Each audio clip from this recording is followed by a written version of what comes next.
hermanos, hermanas, amigos, amigas, personas que seguís estos estudios. No deja de ser laborioso, no penséis que es algo que hay que hacer superficialmente. Intento, lucho, preparar las cosas para hacer la voluntad de Dios. Mirad, no penséis que también me he olvidado de que estamos en Hechos. Y estoy pendiente, no creo que dure 2 o 3 semanas más, las reflexiones que estamos haciendo para comprobar, porque esa es la idea, comprobar cómo desde el principio las primeras comunidades, en este caso Corinto, se enfrentan a dificultades relacionales que durante 20 siglos hasta hoy no ha faltado nunca problemas en las iglesias. Es muy normal, somos seres humanos con nuestras ideas, nuestros límites, nuestra cultura, nuestra lengua. Y esto, queramos o no, produce a veces disensiones, produce a veces malos entendidos. ¿Cuántas veces eso lo hemos vivido? Que un concepto expresado según o pensado desde un punto de vista social de un país o de una lengua se ha malinterpretado precisamente por otra persona de otro lugar. Por eso la convivencia no es fácil. La convivencia necesita trabajo, aprendizaje y sobre todo una gran dosis de amor. Por si os acordáis, ya el otro día, el sábado pasado, hablábamos de la excelencia del amor en nuestras relaciones. Y hoy, tomando casi, la Escritura nos lo muestra así, que a partir de Corinto, del 1 de Corintios 31 hasta el 13, o incluso el 14.1, perdón, el capítulo 14, versículo 1, es una especie de paréntesis que se introduce aquí, en esta carta. Los copistas lo hicieron para precisamente remarcar en medio de la situación de la iglesia de Corinto que el amor es la preeminencia. Por eso estamos siguiendo 1 de Corintios, capítulo 14. Y dice, en el capítulo 14, versículo 1, segunda parte, dice, después de haber hablado la perícopa sobre el amor, nos dice así, pero sobre todo que profeticéis. El don de profecía, que es semejante a que tuvieron muchas personas del Antiguo Testamento, tiene su sentido aquí por un motivo. No estaba el Nuevo Testamento escrito. Y había que hablar de Jesús a aquellas comunidades para que se fueran formando y creciendo en los valores que el Mesías, nuestro Señor, había hablado, había dicho y había confirmado. Claro, al no haber nada escrito, sabemos positivamente que la acción del Espíritu Santo en aquellas comunidades fue muy importante. Tan importante que la necesidad de profetas, es decir, personas que hablaran la palabra de Dios, era urgente. Así que lo que dice Pablo en nuestro texto de Corinto es que la profecía tiene un valor central en las relaciones comunitarias. Más incluso que las lenguas. Porque claro, nos dice en el versículo 2, el que habla en lengua, nuestras traducciones lo ponen en plural, lenguas. Curiosamente en griego está en singular. El que habla en lengua, es decir, aquel que expresa sus pensamientos con relación al Señor en una lengua que otros puedan entender. Yo siempre remito y lo afirmo, para entender bien el don de lenguas hay que volver a repasar la situación que se vivió después de la venida del Espíritu Santo en Pentecostés. Que ellos hablaban en lenguas y todo el mundo lo entendía en su propia lengua. Claro, y aquí ya tenemos un punto que Pablo tiene que combatir, y es que no puede haber hablar en lengua si no hay alguien que la entienda. Si no, es absurdo. Si no, no hay edificación de la congregación. Dice en el versículo 4, el que habla en lengua extraña, en la palabra dice misteriosa, desconocida, a sí mismo se edifica, pero el que profetiza edifica a la iglesia. Fijaos la gran diferencia. Por eso no tiene sentido. No tiene sentido el que se quiera o se pretenda decir que se hablan lenguas y los otros no lo entienden. No tiene sentido. Es un desorden, es un caos propiciado por lo que mi esposa Monse dice, el Bañetas, para que precisamente la extensión y la edificación de la congregación quede afectada. Dice Pablo en el versículo 5, yo desearía que todos vosotros hablarais en lengua,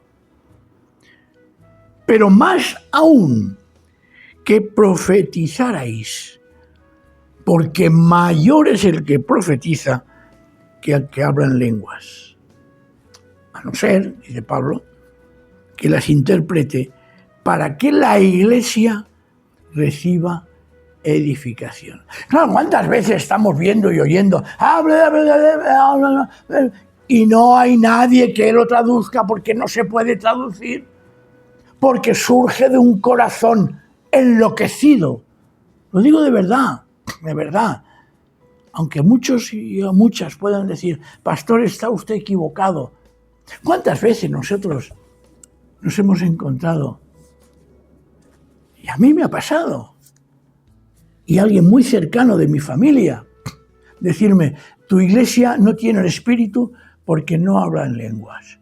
¿Qué necesidad tiene nuestra iglesia? ¿Qué necesidad tiene una iglesia de alguien que hable en lengua?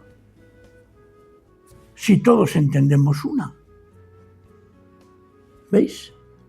El problema no está en el don. El problema está en la interpretación, en la aplicación que nosotros damos al don. Diré más, y lo he dicho más de una vez, las iglesias tienen los dones que necesitan para su edificación.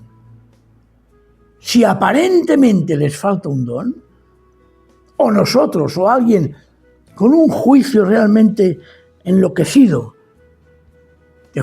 nos juzga, dice, no, es que tú no tienes ese don, es que la iglesia no tiene ese don, es porque no lo necesita. ¿Y quiénes somos nosotros para juzgar los dones que en su plena libertad el Espíritu Santo da a la iglesia? Mirad, fijaos lo que dice el versículo 6 porque es importantísimo. Dice, ahora pues hermanos, si yo voy a vosotros hablando en lenguas, cuando yo leo esto, Me imagino a alguien que entra por la iglesia y que no conocemos hablando en lenguas.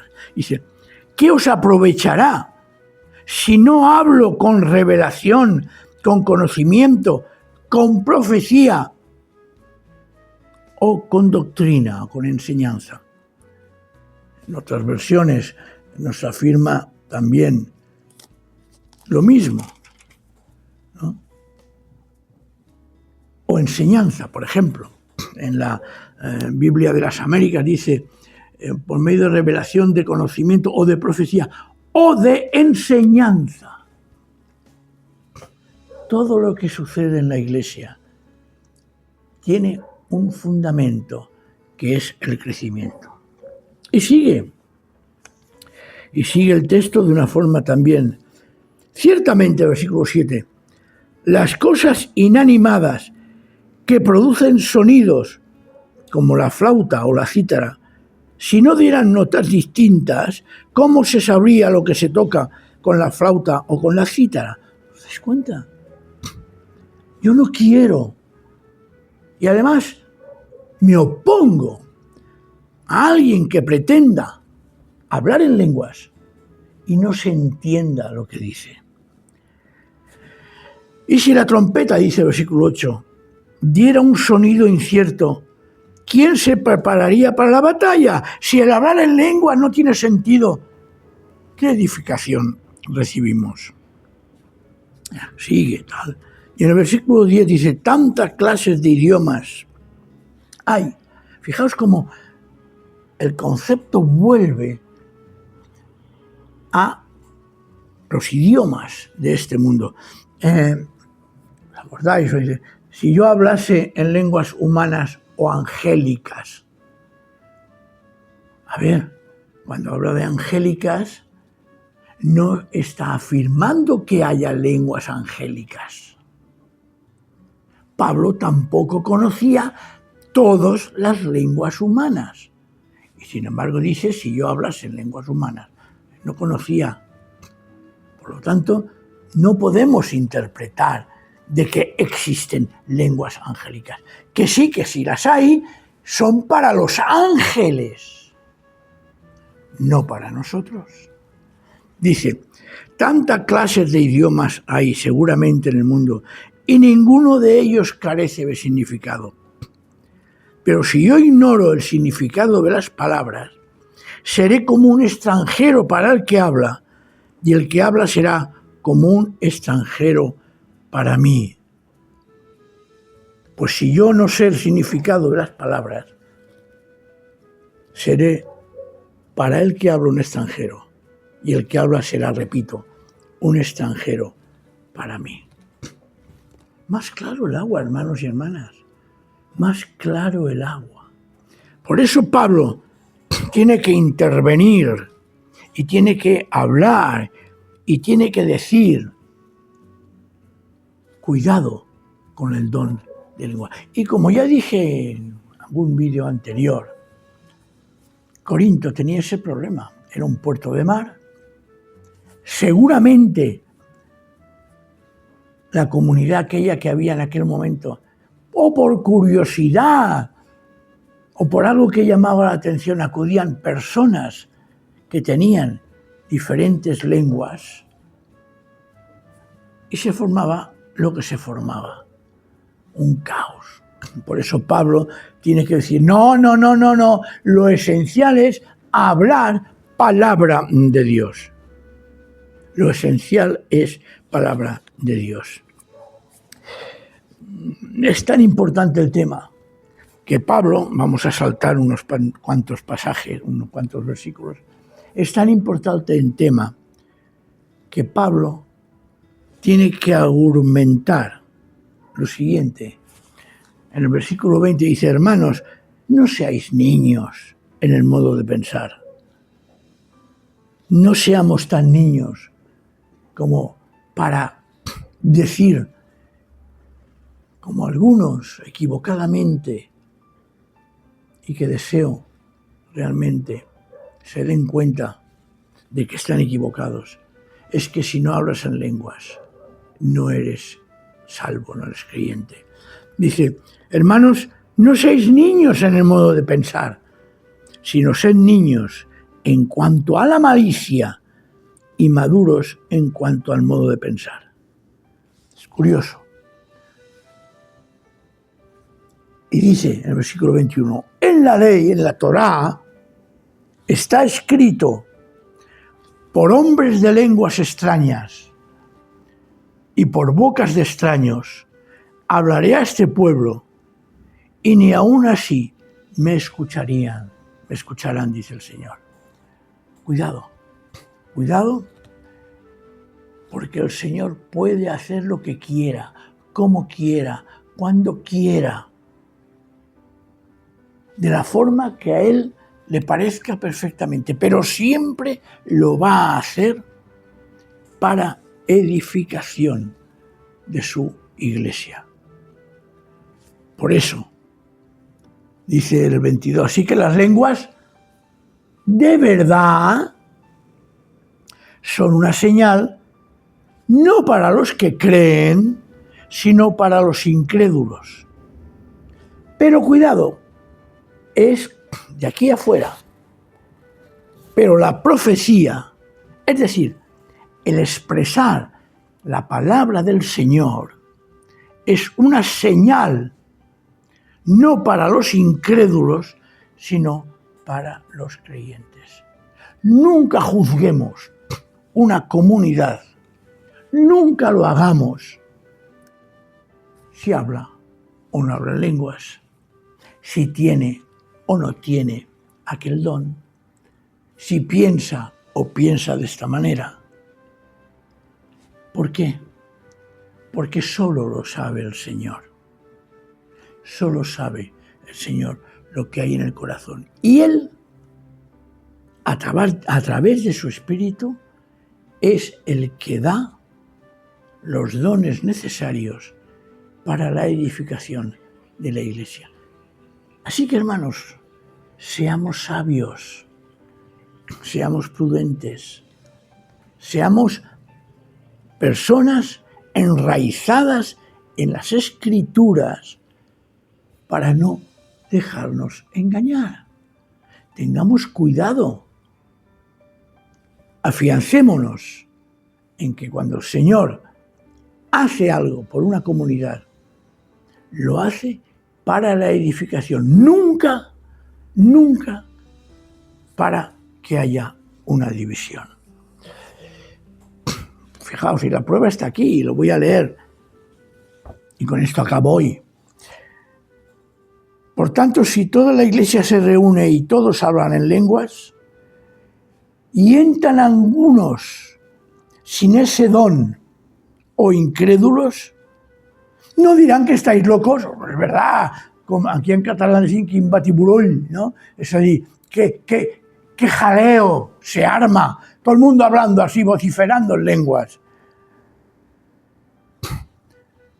Dice, pero si todos profetizan y entra un incrédulo o uno sin ese don, por todos será convencido, por todos será juzgado, por todos, dice, serán realmente considerados de una manera o de otra. Los secretos de su corazón, dice el versículo 25, quedarán al descubierto, no por las lenguas, sino por el don de profecía. Y él se postrará y adorará a Dios, declarando que en verdad Dios está entre vosotros. Pero no por el don de lenguas, sino por hablar realmente, según la voluntad de Dios, la palabra del Señor. Queda, que lo miraremos más adelante, que será el último, creo yo, el último de este pequeño paréntesis que hemos hecho en Corinto, para adentrarnos después con Pablo en Atenas, a través de Hechos, el orden en los cultos. Porque claro, repito, hemos estado analizando aquellas situaciones que encuentra Pablo en Corinto para aplicarnos a nuestras congregaciones y vivir lo más ajustado a la voluntad del Señor.